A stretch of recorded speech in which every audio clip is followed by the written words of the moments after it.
Sports Day. Welcome to another hour of Sports Center with Matt Barry. I'm Steve Levy here until midnight Eastern. We send you out to Los Angeles for another hour till 1 o'clock to Los Angeles. And we wondered what happens if Kristaps Porzingis would play an entire game in this series. Things might be a little different for the Mavs. If you look between he and Luka Doncic, you're talking about one of the great young duos in the game. Could they take advantage of that? Game 2 against the Clippers, would those two star? The answer to that question is yes. Early in the first, Mavs up 5, and get used to this. Luka to Kristaps. Behind his back, Porzingis for 3, Mavs up 8. Later, Mavs up 6 off the inbounds. Again, Luka, Zingis, dunk, one-handed. Mavs quick start, 10-2, feeling confident, still in the first quarter. Mavs up 10, this time Luka guarded by Lou Williams, and then it shows off the handles. That's actually embarrassing for Lou Williams. And counted for the Mavs, first 15 points of the quarter did Luka. 10 points, 5 rebounds, 3 assists. Second quarter, kept it going. Drives to Boban for the dunk. Mavs up 17. Still in the second quarter, Dallas up 8. Luka to Porzingis, drains a 30-footer. Mavs up 11. Look at this stat.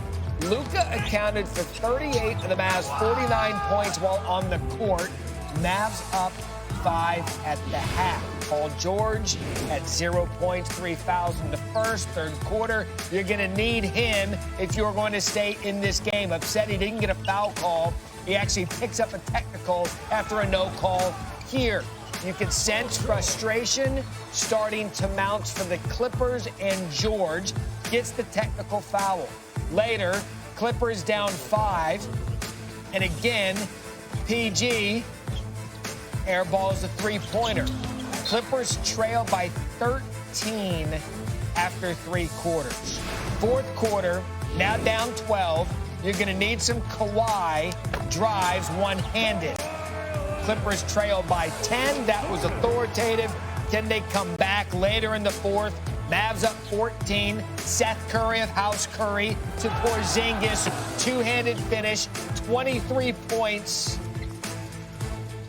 And the Dallas Mavericks beat down the Clippers 127 to 114, evening the series. Luka flat out balling. According to Elias, his 70 points are the most by any player in his first 2 career playoff games in NBA history.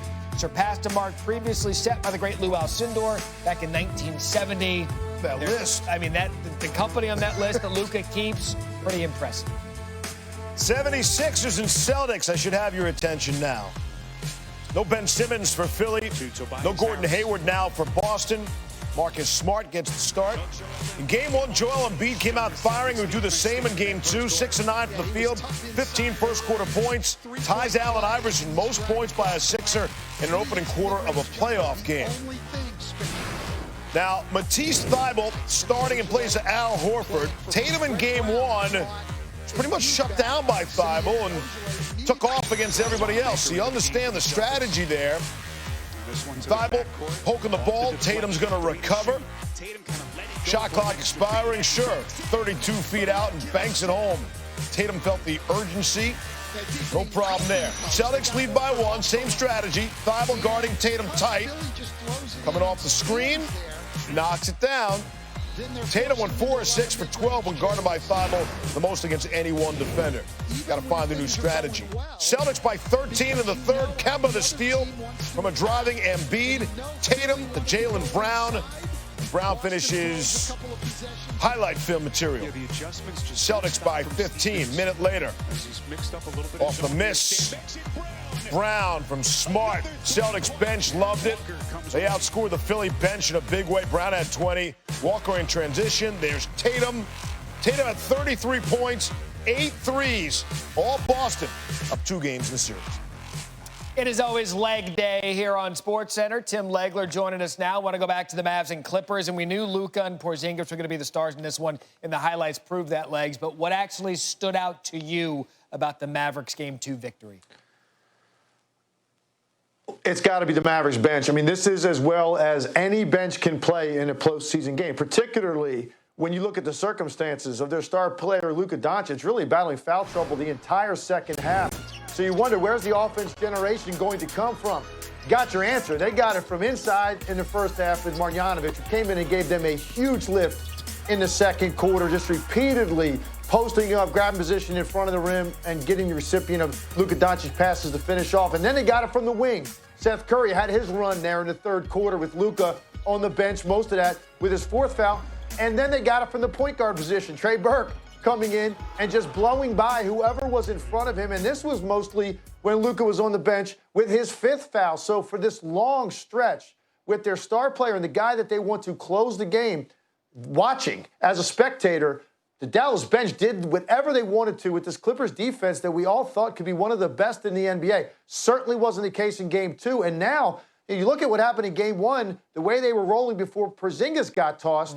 You look at the Clippers and you say, are they ever going to be able to slow this team down? Dallas right now extremely confident, not only that they can make this a series, they think they can win this series. And it's going to be interesting to see what adjustments the Clippers can make to try to slow down one of the best offenses this league has ever seen. Yeah, and I'm telling you, that is a duo you do not want to face right now, especially with how they are playing. They are full of confidence. They are young, and they just don't care. Let's switch now to the Sixers and the Celtics. Look, we could go on how good the Celtics young duo was, but you were more concerned with what you saw out of Philadelphia. Why? Yeah, it was, because defensively, they just look confused. They don't pay attention to detail. The ball screen defense is everything in the NBA right now.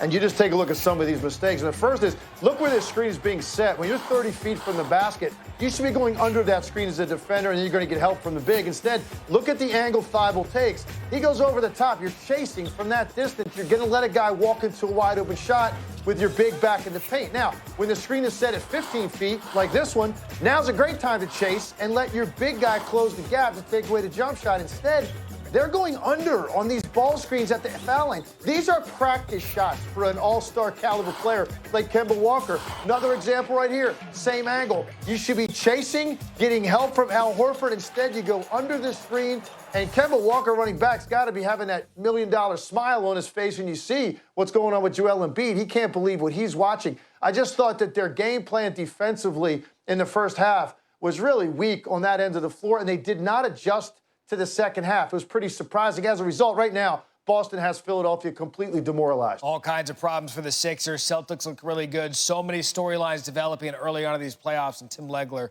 will take us every step of the way here on SportsCenter. Welcome to the Levy Lounge, everybody.